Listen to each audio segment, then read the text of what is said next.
বর্তমানে ছোট পর্দার জনপ্রিয় মুখ তানিয়া বৃষ্টি। 2015 সালে ঘাসফুল চলচ্চিত্রের মাধ্যমে অভিষেক হয় তার।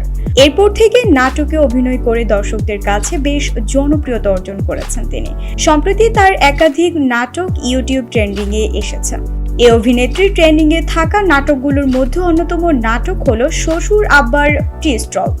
গ্রামীণ গল্পে নির্মিত এই নাটকটি বুধবার 29 জানুয়ারি কালবেলা ড্রামা ইউটিউব চ্যানেল প্রচারিত হয়, যা এক সপ্তাহের মধ্যে ভিউ ছাড়িয়েছে 1 মিলিয়নের বেশি। পারিবারিক ঝগড়া, সামাজিক টানাপোড়েন আর হাস্যকর মজায় ভরপুর এই নাটকটিতে তানিয়া বৃষ্টির সাথে জুটি বেঁধেছেন এ সময়ের আরও একজন জনপ্রিয় মুখ শামীম হাসান সরকার।